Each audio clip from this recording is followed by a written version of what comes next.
What's good, you guys? You know who it is, man. It's your boy, Mr. Relentless Links, and I'm back. Like I never left this mother. I'm about to eject me from my own chair, bro. Damn. Back like I've never left. Okay. Man, it says Drake IceMan completely contradicts his Kendrick's lawsuit.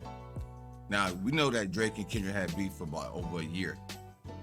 Probably going on 2 years, if it haven't been that long, but the record label, Drake was trying to sue Kendrick's record label or something like that about the defamation of character. All kind of stuff is going on. To be quite honest, you got to go Google it, bro. Go Google it, because I think there's been some updates and I don't know exactly what's going on. I'm not going to hold you. I'm not going to lie to y'all and just make up some shit on the fly. You have to go Google it. For real, for real. But shout out to the Truth Is podcast, man. We're going to jump straight into this video. I think it's going to be very, very interesting knowing that Drake had just dropped 3 albums, bro. Not 1, not 2, but 3 albums. Full albums, bro. And I just read something today about Spotify can't even keep up with his streaming views. Bro, they can't even keep up with it. This guy's breaking the internet, bro. He's breaking the internet. And you got to take your hats off to him. Salute to Drake, bro. Let's get it. Drake just dropped 3 albums at the exact same time. But while the internet is obsessed with who his bars were aimed at, they are missing an even bigger question. If Drake is in an active standstill with his record label, why are they spending millions to market these projects? The ongoing belief is that Drake released this massive catalog to accelerate his contractual obligations. However, the label's financial support of these projects tells a different story altogether. This rollout indicates that Drake's entire public dispute with the record label was something much more strategic. The question is, was his disagreement with his record label a strategic rollout plan all along? Everyone wants to know why Drake dropped 3 albums simultaneously. Right now, the theory is he did it to fulfill his contract and become a free agent. They believe he found a genius way to outmaneuver the corporate infrastructure and come out on top. He even had some bars that seem to be directly aimed at UMG. People are looking at this album as Drake's final chess move against him. But I'm not quite sure that is what is actually happening here. I believe all of this is far more strategic. I spent the last few days looking into this release, and what I discovered seems to contradict this narrative entirely. If this album was Drake's way of outsmarting UMG, then why are they all over this album? Why did they spend what seems to be millions on marketing? Why is it released exclusively through Republic Records, a label housed under UMG? More importantly, why are they building up Drake to boost his value and leverage if they know he is planning on leaving them? That completely contradicts not only what Drake accused them of, but how record labels behave in general. These albums seem to tell a different story entirely. Our first clue comes from the expensive marketing campaign for this album. Chances are you've seen the viral stunts all over social media. It all started with the giant ice block. Drake built a massive 15-foot high and 20-foot long structure out of hundreds of ice blocks in downtown Toronto. He shared the exact coordinates and told fans the release date was hidden in the center of the structure, forcing them to physically show up and wait for the ice to melt. Bro, can you believe something like that, bro? I've never seen anything of this caliber, bro. A freaking ice box, whatever you want to call it, with your album release. Can you imagine how loyal these fans are to Drake? To be out there every day chipping away at that big ass ice box, bro. That's loyalty right there. For the release date. That's loyal, bro, I tell you. And it was the Project Bot pyro production. Many residents in North York were startled after they heard what sounded like a massive explosion. Several residents called the authorities reporting the loud noise. They were told the loud boom was actually a controlled explosion as part of a highly cinematic, multi-million-dollar marketing production codenamed Project Bot. Drake's team also took over Toronto's iconic skyline by orchestrating a massive projection show on the CN Tower. He even gave away a brand new car during a stream. Drake's IceMan, massive block of ice.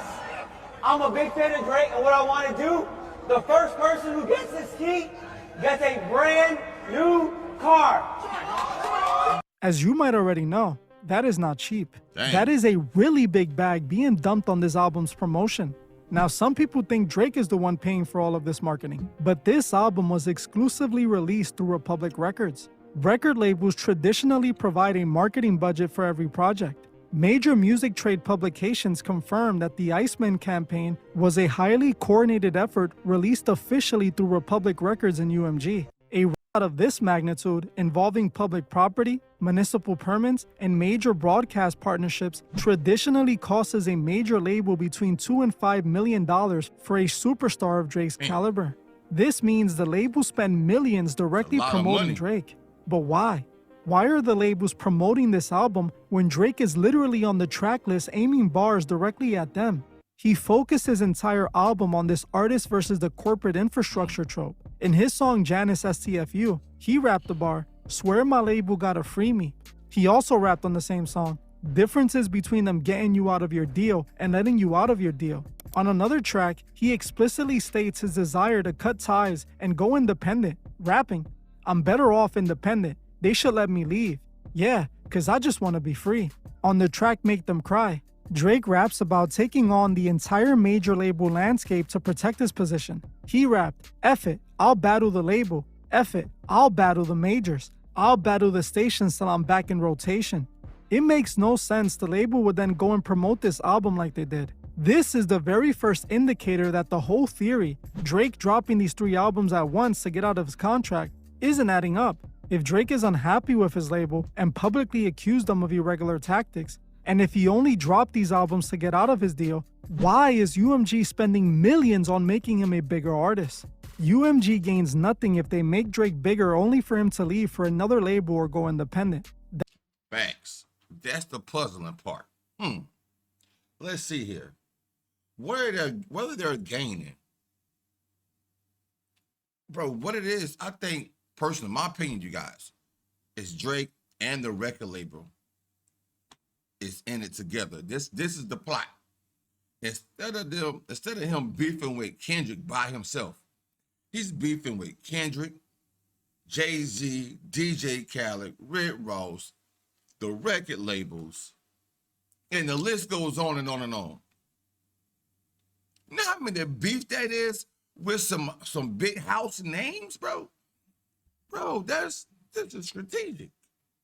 That only gives Drake more leverage. This is strategic. It makes no sense, especially because of the filings from last year. As you might remember, he filed a lawsuit against them, alleging they utilized irregular promotional tactics and violated their contract. He believed they used the musical feud between him and Kendrick to artificially devalue him. Since Drake's contract with UMG was rumored to be ending, Drake argued UMG strategically ensured Kendrick dominated their musical rivalry. UMG completely denied the allegations and firmly claimed they had no involvement. But Drake would not let go of this claim, and even after his filing was dismissed by the courts, he refiled the litigation. It clearly appeared that Drake and UMG were not on good terms, and the chances of Drake releasing an album before settling their issues seemed improbable. But then we start seeing all the expensive, obvious record label marketing stunts leading up to his album release. This proves not only that he was releasing a project, but he was doing it with UMG support.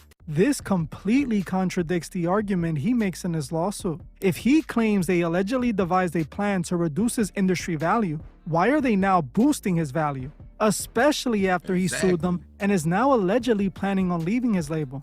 This is when I noticed something is off here. We all missed the bigger picture. Bro, this nigga got on a jean jacket with fur on it. Hey, yo, Drake is one special light-skinned guy, bro. Only something a light-skinned guy do. You got to be beige to pull this off right here, bro. A 3/4 jean jacket with a belt and a mink top, a mink collar. At the end of the day, both Drake and Kendrick are associated with the same corporation. Drake through his partnership with Republic, and Kendrick through his distribution deal with UMG. The label profits massively from both artists. So, it is in their best interest to preserve the brand alignment of both artists to protect their profitability. Many would argue that Drake took a sizable hit after Kendrick was crowned the winner. Drake was undoubtedly losing revenue from the negative press, which means the label was losing money too. While the idea of the label allegedly using Drake as a sacrificial lamb of sorts to boost Kendrick seemed believable considering the situation, it is not sound business logic to artificially devalue your most profitable asset just to build up another.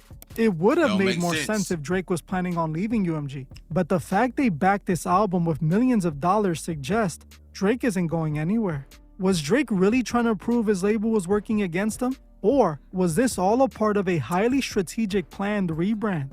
Now obviously, I cannot prove this without a shadow of a doubt, but I believe the evidence is pointing to this entire lawsuit angle being a highly orchestrated rebrand marketing strategy. After Kendrick won, fans were resistant to anything Drake related, so it seems Drake and Republic designed this angle to attempt to salvage his reputation. If they can paint the loss as not fully organic and instead manufactured, that would make Drake instantly look better. Also, the idea of Drake standing up to the traditional industry infrastructure gave him a hero trope which boosted his favorability. I truly feel the lawsuits were filed to sell this strategic narrative. Think about it. The lawsuits went absolutely nowhere. They were dismissed by the courts, and even after Drake refiled, nothing truly happened except for the headlines and the discussions it generated. While they paid a legal counsel to file the suit, they can later write that off as a marketing expense. I myself made videos where I seriously thought Drake was pulling a Michael Jackson, standing up to the industry infrastructure and demanding they right their wrongs. But after seeing this entire album roll out, I realized this is much deeper. I believe this narrative was designed to shift the blame from Drake to the label. Instead of blaming Drake for his own shortcomings, they put the blame on the record label. While this definitely might bring a few negative momentary headlines, it means absolutely nothing to them because they already have this stigma attached to their reputation. People already feel the industry's infrastructure utilizes highly questionable business tactics, so being accused of this narrative does not really change their reputation by much, if any. But it did change Drake's. Now he looks like the man brave enough to stand up to the corporate infrastructure. He repeatedly directed bars at them, but UMG still fully backed this album. While I could be wrong, I think Drake isn't leaving UMG. At this point, it seems like that was never the plan. Drake is one of the biggest artists in the world, and UMG is the biggest label. He has had a relationship with them since the very beginning of his career. They likely own his entire early catalog. What I believe is that the corporate infrastructure utilized Drake to boost Kendrick and is now developing a strategic narrative to repair his reputation. To me, the entire Kendrick and Drake moment was highly calculated. I have said since the beginning the entire situation seems strategically orchestrated as a marketing strategy. Back in 2024, when the situation kicked off, hip-hop had plateaued. Sales were starting to trend downward, and the industry needed something massive to generate engagement. This is exactly when the Drake and Kendrick situation arrived, right when hip-hop needed such a moment. While this could just be one big coincidence, it could also be a potential indication it was a highly orchestrated marketing plan. The two biggest names in the industry go head-to-head. They spark massive conversations and attract fans, while UMG sits in the background collecting the revenue. But they know exactly how to rebuild this brand's positioning. I believe all of this shows how labels use well-crafted industry tactics to guide public perception. Hip-hop was cooling down, so they introduced a strategic rivalry that forces fan attention. They are willing to truly sell the story, just like we see in the WWE. Drake, Kendrick, and UMG are all maximizing revenue, while fans are stuck debating if Kendrick is better than Drake. They lead you to believe it's all organic, while in reality, they are guiding the conversation behind the scenes. This is why I always advise taking these public grievances with a grain of salt. Drake made a huge deal claiming UMG worked against him, only for him to drop a new album with them months later. It is a highly coordinated media strategy that functions strictly as a corporate narrative rather than an authentic dispute. The simultaneous releases of these three albums provides the ultimate proof of how modern music marketing actually functions. Major labels operate entirely on return on investment. They do not leave their most profitable assets to chance, and they certainly do not fund multi-million-dollar promotional campaigns for artists actively trying to dismantle their corporate infrastructure. What we are witnessing is a masterclass in media positioning. The infrastructure engineered a narrative of rebellion to keep the audience highly engaged, securing historic streaming metrics for the label and a highly successful rebrand for the artist. I'm not saying I'm 100% right, but I feel like I presented more than enough that justifies my conclusion. I want to know your thoughts on this down in the comments. Do you believe the initial conflict was entirely orchestrated from the very beginning, or did they simply optimize an organic dispute into a massive rollout? Another thing I found interesting was Drake utilizing the Michael Jackson branding for his new album. I thought that was also directly tied into his perceived stance on his label. Think about it, Michael also had his famous dispute with the corporate infrastructure. But unlike Drake, Michael claimed that when he released his album, Sony failed to market it to his full potential on purpose. Michael claimed the labels were trying to force him to sell the ATV catalog by playing a strategic role that would hinder his album's success. Drake used the Michael Jackson glove as a direct reference to Michael, but clearly, Drake and Michael's situations are different. Michael never patched it up with his label, which made his recent biopic feel inauthentic. I actually recently explained why Michael would have probably been against this biopic. If you want to see why Michael would have never approved of this film, make sure to watch this video right now. Man, Drake, Kendrick, and UMG. Bro, they tag team partners. They tag team partners on a social media society, bro. For all the fans, all the public eye, all the social medias, the platforms. Kendrick, Drake, and UMG, bro. 3 peas in the pot.